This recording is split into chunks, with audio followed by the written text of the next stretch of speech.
Graça e paz a todos. Nós estamos para mais um estudo da Palavra de Deus. Eu sou o pastor Gilberto Rebouças e hoje, 20 de maio de 2021. Então nós estamos estudando as doutrinas cristãs. E hoje nós vamos concluir, se Deus assim permitir, a doutrina do arrependimento. Mas enquanto isso, nós vamos louvar a Deus com a nossa irmã Juliane, louvando o Senhor nosso Deus, com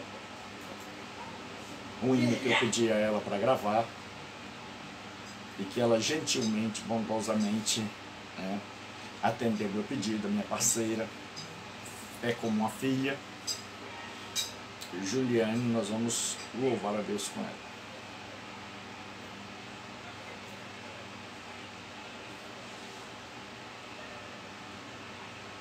Deixa eu só abrir um pouquinho aqui.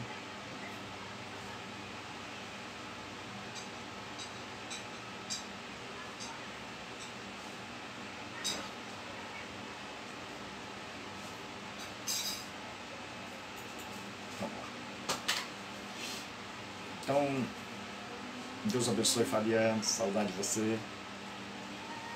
Vamos ouvir a nossa irmã Juliane com o hino que eu pedi para ela gravar. E nós logo estaremos estudando a palavra do Senhor nosso Deus.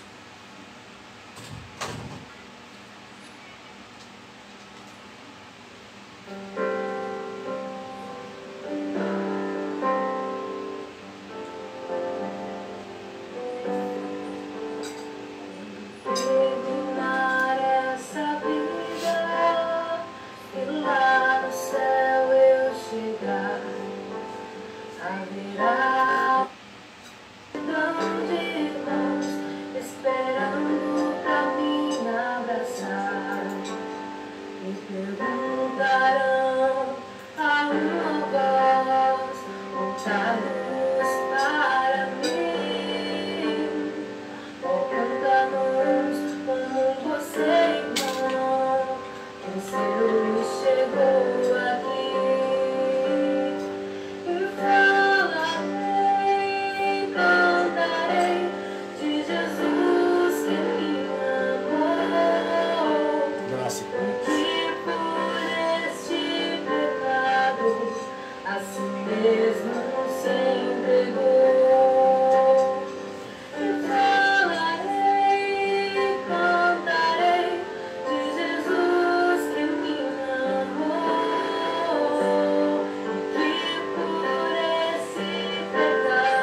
Hoje nós vamos falar sobre fé, o segundo elemento da conversão.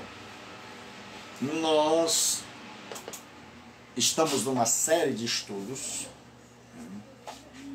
que tem por objetivo levar ao povo de Deus o conhecimento das nossas doutrinas fundamentais. Como Deus tem aberto as portas para que eu pregue a sua palavra e ensine, eu senti no coração, não digo que foi Deus, porque muitas vezes as pessoas dizem que foi Deus. Não, eu senti no coração, conhecendo um pouco da realidade, de que muita gente desconhece, ou parcial ou totalmente, as principais doutrinas da fé cristã. Por isso resolvi ensinar aqui nesse espaço as principais doutrinas da fé cristã. Começamos com as doutrinas soteriológicas, ou as que se referem à salvação. E como tem uma direção para o povo de Deus, o povão, né? Nós estamos falando numa linguagem mais acessível, mais simples, sem, contudo, negligenciar a profundidade que o tema exige. Então nós falamos sobre conversão, e nós vimos que vem da palavra epistrefo, que significa meia volta, né? Caminhar na direção oposta. Nós vimos também que Paulo diz que ele pregou o arrependimento para com Deus e a fé em nosso Senhor Jesus Cristo. A conversão, né, é a soma, ou tem dois aspectos, melhor colocando: o arrependimento para com Deus e a fé em nosso Senhor Jesus Cristo. Então eu dou as costas para o pecado e eu me volto para Deus. Então nós vimos que o arrependimento vem da palavra metanoia. Metanoia. Isso significa uma mudança não nas atitudes, mas antes na mente. É uma mudança no entendimento. É uma mudança na nous, que é a mente. Então, metá mais noia, que vem de nous, que é mente. Então, é uma maneira nova de encarar as coisas. Então, pecado passa a ser pecado. Então, o que a gente tinha por certo passa a ser errado, o que a gente tinha por errado passa a ser certo. Então, agora nós começamos a ver o mundo como Deus vê, como Deus quer que vejamos. Vimos que o arrependimento tem três aspectos.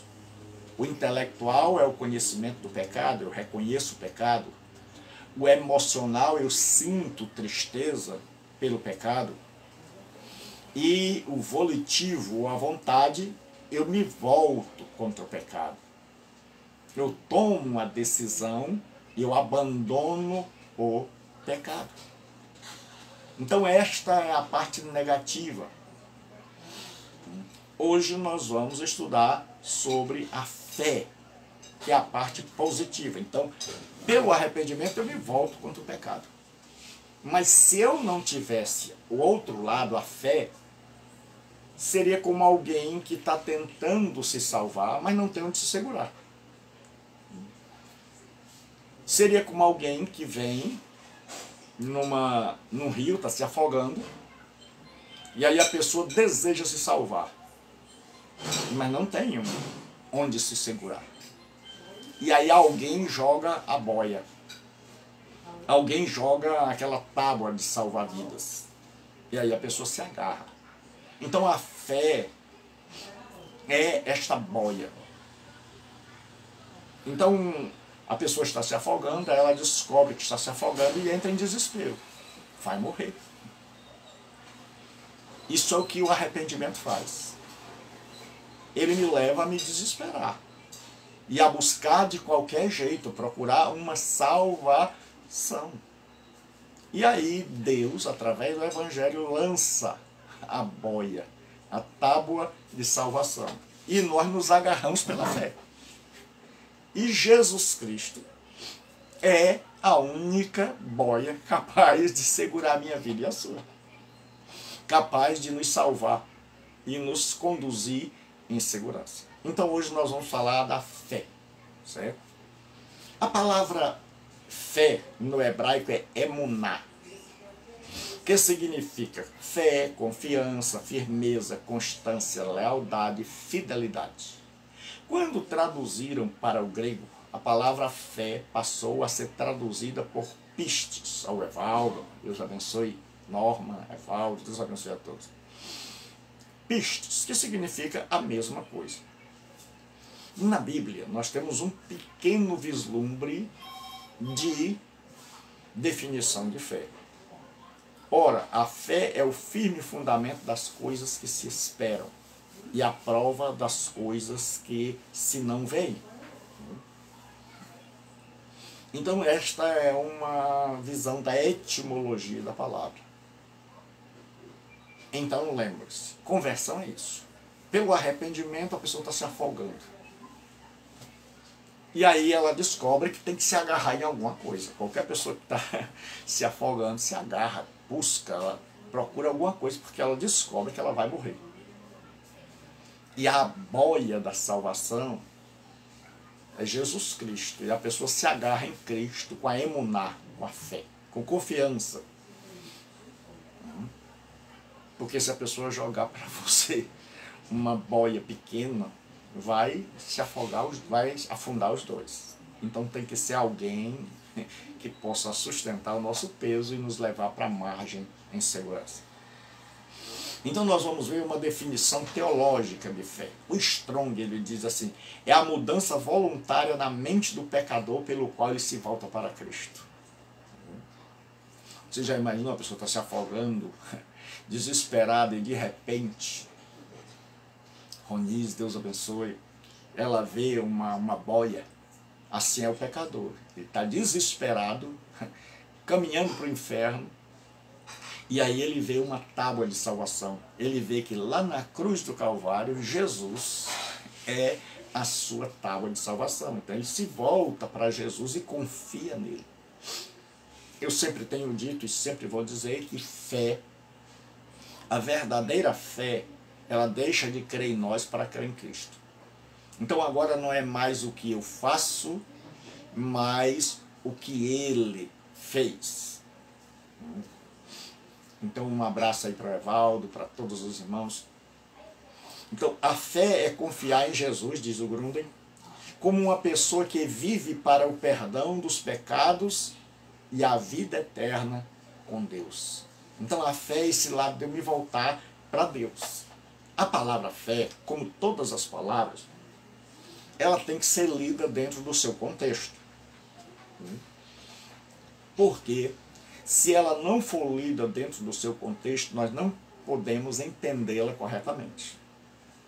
Então eu vou mostrar aqui vários aspectos em que a palavra fé, pistes, assume no Novo Testamento. Primeiro, uma fé que na teologia nós chamamos de intelectual ou fé natural. Sendo o homem criatura de Deus, é normal que ele tenha algum tipo de fé. Tiago diz assim: tu crês que há um só Deus? Fazes bem. Também os demônios creem e estremecem. Veja, não é qualquer fé, é uma fé monoteísta, um só Deus. Mas Tiago diz que os demônios têm esta fé. Então esta é uma fé comum a todos os homens. Até mesmo aqueles que dizem que não creem em Deus abertamente, lá no íntimo creem. Basta o avião dar uma sacudida. Mas esse tipo de fé, você chega num presídio, a pessoa tem, você chega em qualquer lugar de devassidão, as pessoas vão dizer que tem. Esse tipo de fé não leva ninguém a mudar de vida. Existe o segundo aspecto, a fé salvadora. Aquela fé onde de repente você vê a boia, né? Já que nós estamos usando a ilustração de uma pessoa que está se afogando, então ela entra em desespero, ela busca alguma coisa para se agarrar, que é o arrependimento.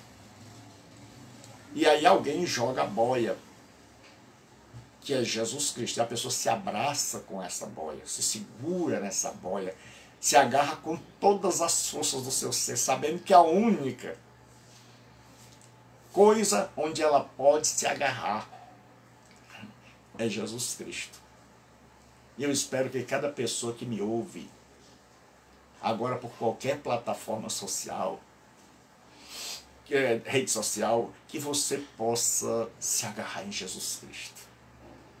Que Deus mostre que você está caminhando, né, para o afogamento espiritual, mas que Deus lançou a boia e disse: você só se afoga se você quiser. Basta que você abrace a Jesus Cristo com todas as forças do seu ser, e Ele te conduzirá pelo mar revolto da vida, em segurança, até o rio celestial. Então a fé salvadora é aquela fé que de repente você ouve a palavra de Deus e você não a ouve mais como pregação religiosa. Você a ouve como palavra de Deus. E aí de repente brota uma confiança no seu coração. Esta é o que a gente chama de fé salvífica, ou fé salvadora, a fé para a salvação, a fé daquele momento de encontro pessoal com Deus. Então diz assim: porque pela graça sois salvos. Graça é favor imerecido. Muita gente fica atribulada quando um cristão diz que é salvo. Porque ele acha que a gente diz que é salvo porque é bom, mas não. Qualquer pessoa que é salva de verdade descobre que não presta. E quem é bom é Deus. E aí Paulo diz assim: porque pela graça sois salvos por meio da fé. E isto não vem de vós. A boia não é sua, meu amigo. É de Deus. Você estava se afogando. É dom de Deus. Então quando você abraça Jesus Cristo pela fé, quando você crê no que Ele fez, e você deixa de crer em você e descansa sua fé nele. Tem muita gente tentando se salvar e nem sabe que isso é obra de Jesus Cristo. Então essa é a fé salvadora. Existe a fé como fidelidade. Então existe a fé que não me leva a lugar nenhum. Até os demônios têm. Existe a fé que marcou, que foi um divisor de águas na minha vida, que é aquela fé que você tem e você confia e se abraça com Jesus Cristo, que é a boia jogada por Deus Pai, e que você pela fé se agarra nela. Por isso que nós dizemos que a fé não tem mérito algum. Ninguém pode dizer: ah, o fulano estava se afogando, e aí uma pessoa jogou uma boia para ele numa corda, e ele se agarrou nesta boia. Ô fulano bom. Não. Ele não é bom. Bom é quem jogou a boia para ele. Ele só tinha aquela coisa, segurar, agarrar na boia. Então eu e você não somos bons porque a gente abraçou a Jesus. Bom é o Pai que deu Jesus para que eu e você pudéssemos nos abraçar em fé com Ele. Então existe a fé, que é a continuidade desse primeiro encontro, que é a fé que é traduzida por fidelidade. Diz assim: mas o fruto do Espírito é amor, gozo, paz, longanimidade, benignidade, bondade, fé. A palavra pistes, em algumas traduções, já é traduzida por fidelidade. Porque no momento em que a porta se abriu e você se abraçou com Jesus Cristo, para não se afogar nos seus próprios pecados, aí você agora começa a andar. O próximo passo é que a pessoa comece a andar, certo? Em fidelidade. O que se espera de alguém que foi salvo é que ele não largue a boia. Que a pessoa não largue a boia. Então, se você está se afogando e alguém jogou a boia e você larga, porque você queria cometer suicídio.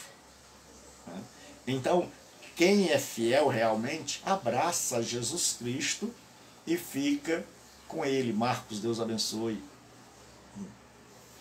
Então, diz assim: então agora nós temos a fé como fruto do Espírito, que nos faz permanecer em Cristo. E tem a fé como dom. E a outro pelo mesmo Espírito a fé. E a outro pelo mesmo Espírito os dons de curar. Então agora o Espírito Santo dá fé. Aqui já não é mais uma fé como um dom. Então nós vimos que existe a fé natural, até os demônios creem. A fé que me faz encontrar com Cristo, pela graça sois salvos, mediante a fé. Esta fé vai se tornar, na minha caminhada, uma vida fiel a Deus. E eu posso receber de Deus o dom da fé, que é aquele dom sobrenatural. E existe fé, a palavra fé, como doutrina cristã.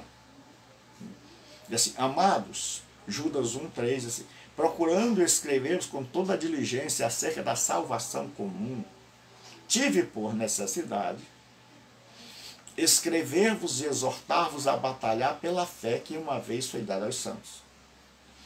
Então, 2 Pedro, Judas, as epístolas de João, o Evangelho, muitas cartas de Paulo, foram escritas para combater heresias, principalmente a que mais assolava o cristianismo, chamada de gnosticismo. Então a fé cristã em muitos lugares se viu ameaçada pela heresia gnóstica. E João, quando vai escrever um tratado sobre Judas, quando vai escrever um tratado sobre a salvação, irmã Rita, Deus abençoe, Eva, Deus abençoe, então ele resolve dizer o seguinte: exorto-vos a batalhar pela fé que uma vez foi dada aos santos. A palavra fé aqui já tem outro sentido. A palavra fé aqui tem um sentido de doutrina. A doutrina que o povo de Deus recebeu, que estava sendo ameaçada. Os gnósticos ensinavam distintamente da doutrina de Jesus Cristo. Então Judas diz: olha, exorto-vos a batalhar pela fé que uma vez foi dada aos santos.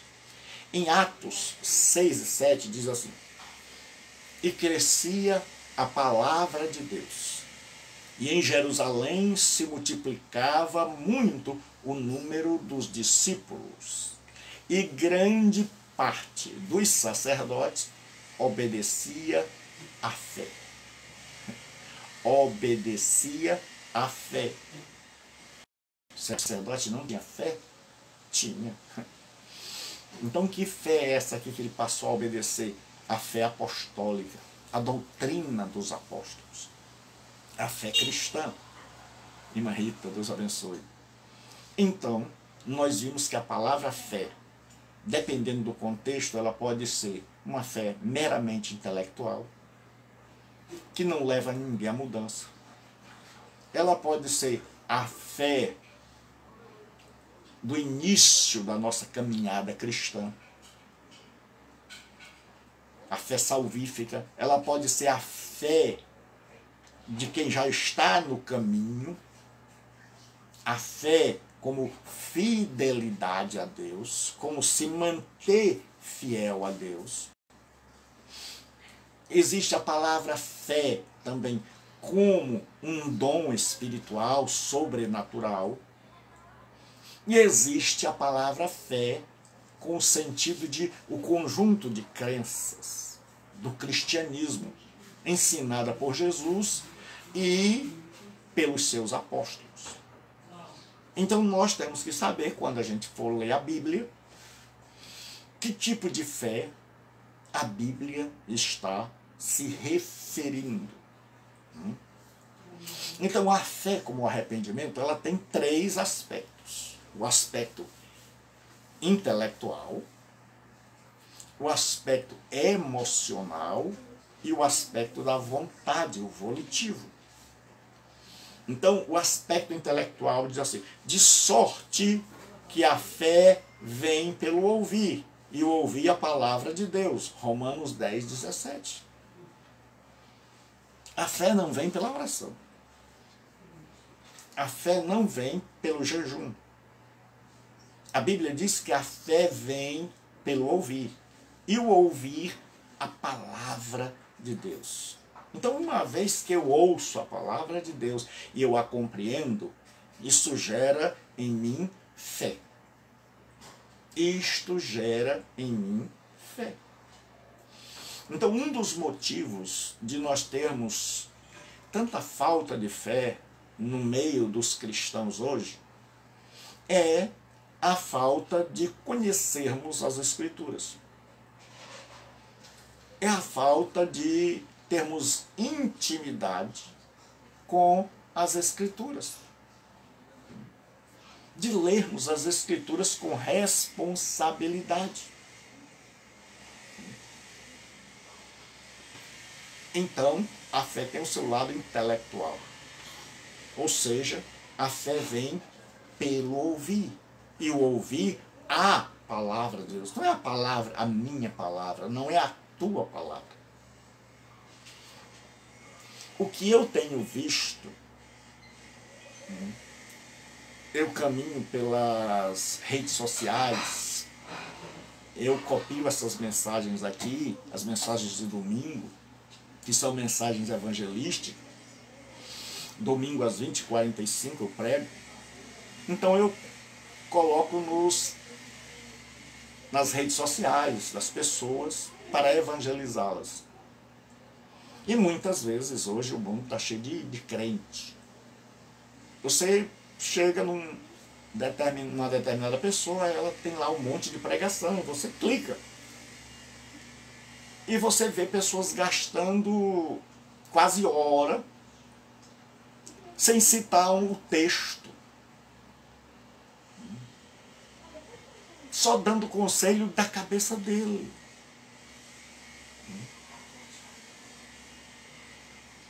Ele não lê um texto, não medita no texto. Nós não fomos chamados para dar conselho a ninguém. A minha palavra e a sua não tem poder nenhum. Mas a palavra de Deus transforma. Eu digo aos meus alunos de homilética: Deus não chamou você para preparar a comida. A comida já está preparada. Deus chamou você para servir. A palavra de Deus já está aqui. Então a fé vem pelo ouvir. Então nós precisamos expor a palavra de Deus, que é viva e eficaz, que é espírito e vida, e não a nossa.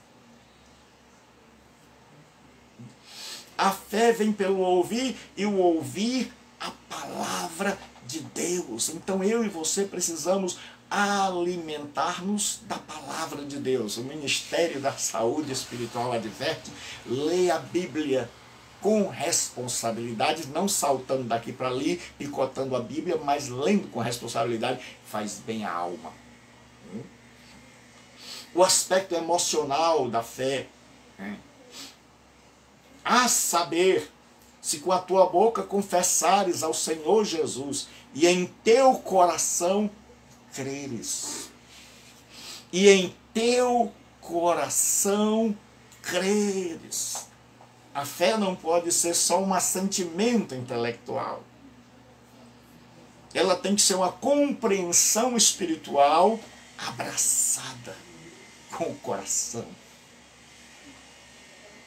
Eu tenho que crer não apenas com a mente, não apenas concordar com o cristianismo, o ensino do Cristo e dos seus apóstolos, mas eu tenho que introjetar, internalizar, engolir, numa linguagem mais simples, isso, e que esta palavra entre no meu coração e de lá não saia.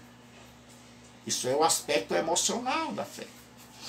Mas nós temos o aspecto volitivo, que é o da tomada da decisão.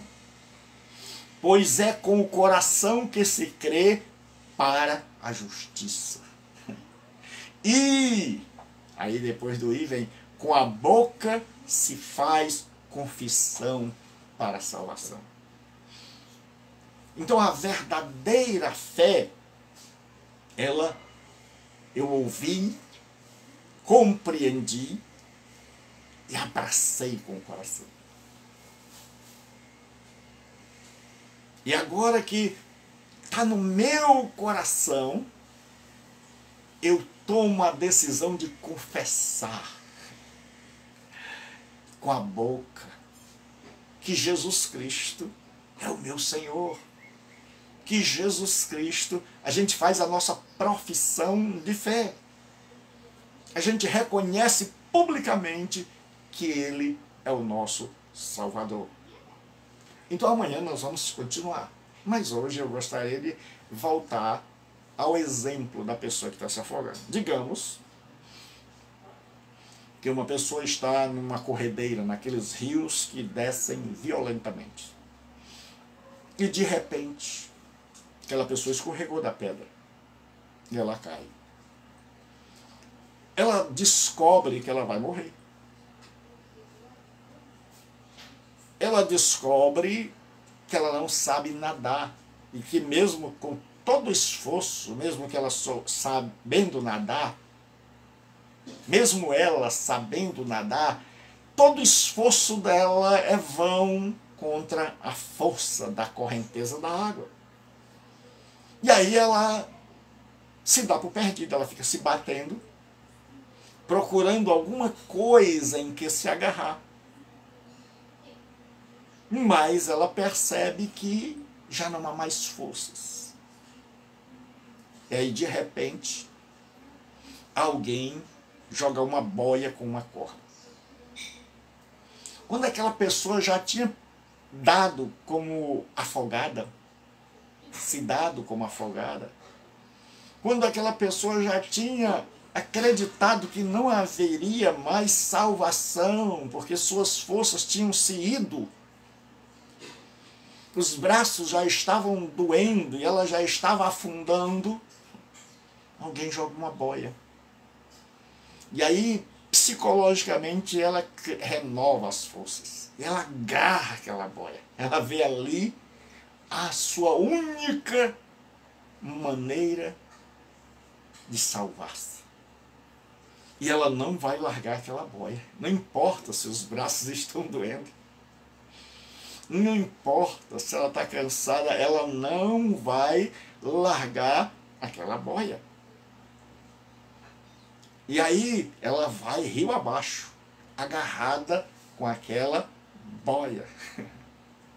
E ela sabe, a minha salvação está em segurar essa boia. Se eu largar esta boia, eu estou perdido. Até que ela chegue lá embaixo, na calmaria. E aí, ela consiga colocar o pé no chão. né? Ela vai agradecer, ela vai ficar devendo muito para a pessoa que jogou aquela boia. Essa parábola que eu acabei de construir, ela ilustra a conversão. A pessoa descobre que está se afogando no mar do pecado, no rio, na corredeira do pecado. A pessoa tenta sair, tenta se libertar, tenta mudar de vida, mas todo o esforço é vão. Quando a pessoa pensa que não, já voltou para ele de novo, já foi dominado por ele. E muita gente se entregou à correnteza, deixou a correnteza levar. Aí Deus, em sua bondade, manda a boia, a tábua da salvação, que é Jesus Cristo. E aí você se agarra nele. Você se agarra, o abraça com todas as forças do seu ser. E ele te conduzirá pela vida. E ele, o bom nessa boia é que ele também tem braços. É que quando você abraça Jesus Cristo, é porque ele já te abraçou primeiro. E aí quando ele te abraça, não tem mais perigo de você se afogar. Aí ficam os dois abraçados, rio abaixo.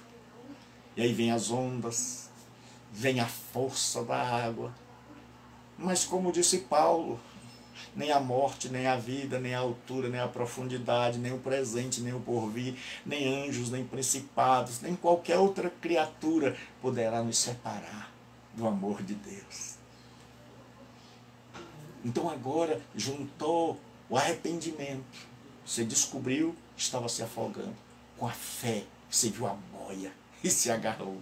E aí nós dizemos que você se converteu. Então, se você não é convertido ainda, converta-se hoje. Deus joga diante de você hoje o único meio de salvação, que é Jesus Cristo. E ele não vai implorar para que você agarre. Quem está se afogando não é Deus, é você. Então, se você não quiser agarrar, é um direito seu.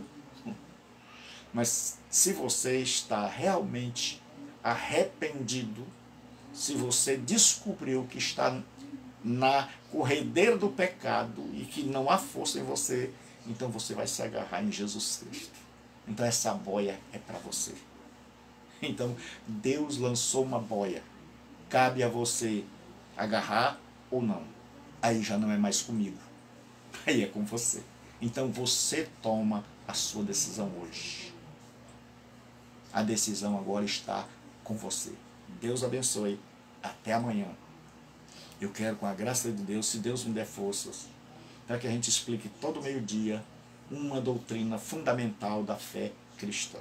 Então não perca. Amanhã, ore para que eu tenha saúde, porque eu tenho andado muito cansado, trabalhando muito. E eu preciso das suas orações. E preciso também que você divulgue.